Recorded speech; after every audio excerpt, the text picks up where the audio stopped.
Well, thanks for joining us for Fox 13 News at 5. I'm David Rose. And I'm Hannah Kim. Today, Seattle police make an arrest in the deadly crash involving a Metro bus in the Belltown neighborhood.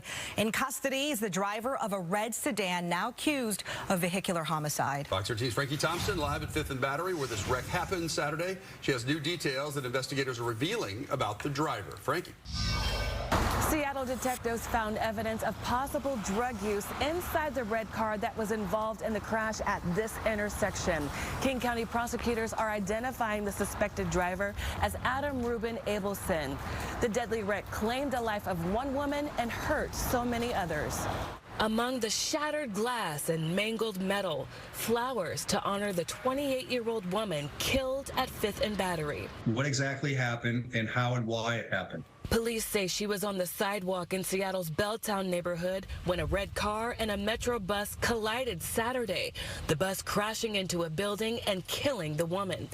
8 bus passengers were also hurt in the wreck, including Robert Pitcher, represented by his attorney, Chris Davis. He was traumatized, but he spent several hours at the emergency room, received trauma and bruising to his head and face. I think he lost a couple of teeth.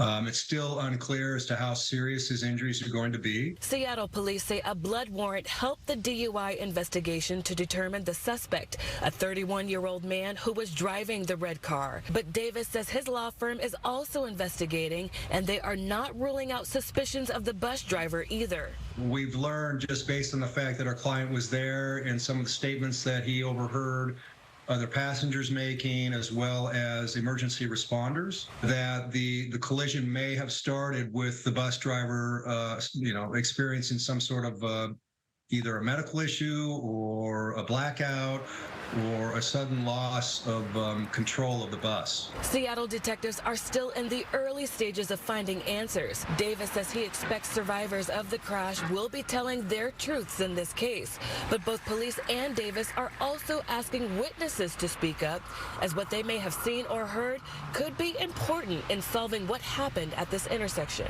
But there's a lot that needs to be done, especially when we're talking about the number of individuals that were involved here, the number of people that were injured on the bus. So it's going to take some time. Prosecutors say Abelson has previous traffic violations, including a conviction for hit and run, and most recently charged for eluding police. Officials at Harborview Medical Center say he is in satisfactory condition right now.